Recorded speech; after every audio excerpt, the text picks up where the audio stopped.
सार्थ श्री भावार्थ रामायण खंड पहिला बालखंड श्रवण बाळाची कथा पुढील. बुडबुड कुमंडल लुछा शब्दी ध्वनी उठली जळसन्निधी दशरथ केवळ शब्दभेद बाणवेधी विधीला घाव लागता संपूर्ण काय बोलिंबा श्रवणा कोण सभाग्याचा बाण रामस्मरण करविले श्रवणासी बाण लागला नाठवेची आता पिता नाठवेची देह ममता रामस्मरणात देह त्यागी अंतरी श्रीरामस्मरण परमभाग्य हे कल्याण बाण नव्हे तो ब्रह्मपूर्ण स्मरणे हे श्री प्राण त्यागिला. दशरथ बोलिला आपण कोण्या साधूचे हे वचन माझ्या पापाचे निर्दळन केले संपूर्ण रामनामे श्रीराम नाम स्वयं ऐकता रायासी न बांधे ब्रह्महत्या रामस्मरणे देह त्यागिता नित्य मुक्तता श्रवणासी रामनामे सत्यनिर्धुत एक मुक्त एक पापातीत ब्रह्महत्येसी दशरथ अति अलिप्त रामनामे दशरथ जव एवोनी पाहावे तव श्रवण बाणे विधीला आहे त्याचे पितर पुत्र मोहे राजा लव लाहे शापिला दुर्धन भेटला बाण रामस्मरणे सांडिला प्राण राजा जव पावे आपण लागले दूषण ब्रह्महत्या आम्हासी दिधले पुत्र दुःख तूही पावसी पुत्रशोक शापे रायसी परम हरिख मी पुत्रमुख देखेनी ब्रह्मशाप नव्हे वृद्ध मी पुत्र पावने सर्वथा परम आह्लाद दशरथा आनंद चिंता ओसंडे शाप नव्हे परमाहमृता ऐसे उल्हासे रायाचे चित्त पोटी प्रकटला रघुनाथ शपथ शाप दशरथा सुखरूप पुत्र झाला इत्यभूत ऐसे मानिला निश्चिंतार्थ हृदयी संचारला रघुनाथा अद्वैंगर हित या लागी हातातील कमंडलू पाण्यात बुडविले तेव्हा बुडबुडू असा आवाज झाला. त्या तलावावरील तो आवाज दशरथाने ऐकला तो शब्दवेधी होता म्हणजे जेथे आवाज होतो तेथे बाण सोडून नेम साधणे तो दशरथांना अवगत होता म्हणून त्याने दिशेने राजाने त्या लक्षावर बाण सोडला. त्या बाणाचा घाव श्रवणाला लागला तेव्हा तो म्हणाला कोण्या भगवंताचा हा बाण आहे कारण हा बाण रामस्मरण करत आला. श्रवणाला बाण लागल्याबरोबर त्याला आई वडिलांची आठवण राहिली नाही देहाबद्दल ममत्व राहिला नाही. त्याने रामस्मरण करत करत आपला देह त्याग केला. अंतःकरणात रामाचे स्मरण असणे हे कल्याण श्रेष्ठ भाग्यानेच प्राप्त होते.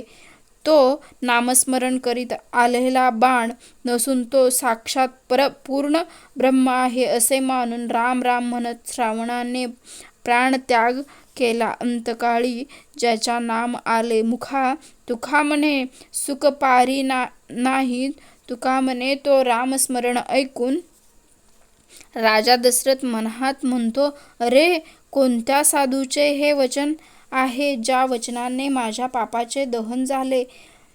त्या रामनाम श्रावणाचे मी निष्पाप झालो. श्रीराम नाम राजाने ऐकल्यामुळे त्याला ब्रह्महत्याचे हे पाप लागले नाही आणि त्याच रामनामामुळे श्रवण नित्यमुक्त झाला. रामनाम हे अतिशय पवित्र आहे त्यामुळे एक मुक्त व एक पापयुक्त मुक्त झाला. राजा दशरथ नामामुळे ब्रह्महत्या पासून अलिप्त राहिला.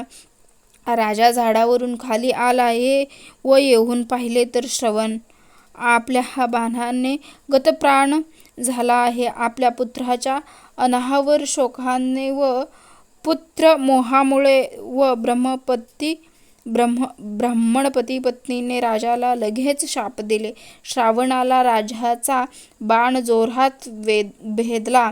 त्यामुळे त्याने रामाचे स्मरण करीत प्राण सोडले. दशरथ जेव्हा येऊन पाहतो तेव्हा त्याला कळले की अरे, आपणाला ब्रह्महत्येचा दूषण लागले आहे. तो म्हणतात, राजा, आम्हाला वृद्ध अवस्थेत तू पुत्र दुःख दिले, तू सुद्धा पुत्र शोकाने मरशील.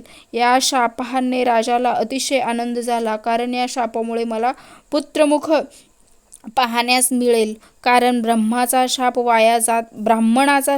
वाया जात नाही, म्हणून मला निश्चित पुत्र होईल.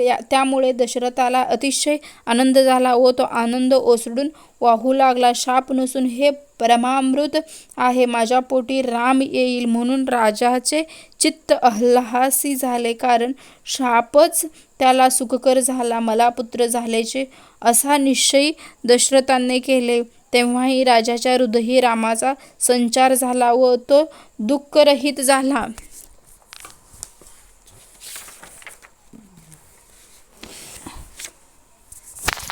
शाप देऊनी दारुण तिन्ही दोघे सोडिला प्राण. तिघांसी देऊनी दहन उत्तरविधान करविले. श्रावणाचा पूर्वजन्म. जलचर पक्षी यांचे युग्म तया एका मिनहासी मित्रत्व परम. तया सम काळे मरण धर्म झाला तो जन्म मागिला.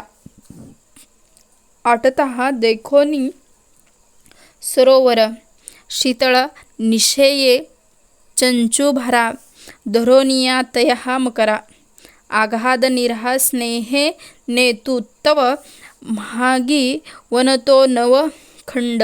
तेथोनी उसळले वेळू कांडते. मच्छांते लागता चंड.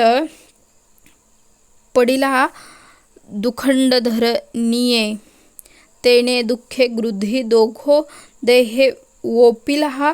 तया लागी तिचे ऋणानुबंध योगे धरिले तिन्हे नरदेह. मच्छात तोची श्रवणु जसी जनी.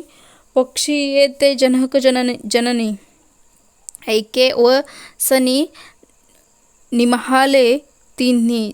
ऐसे पुराणी मूळकथा. ब्रह्महत्येचे फळ. राजा रामनामे दोषातील तीही लोक प्रवृत्तीशास्त्रार्थ अश्वमेघ करी दशरथ. वसिष्ठयुक्त विधाने फेडावया ब्रह्महत्या डाग केल्या अश्वमेघायाज्ञ. राजा शुद्ध झाला सांग परी. राष्ट्री भंग मांडिला जे राज्यी ब्रह्महत्या घडे.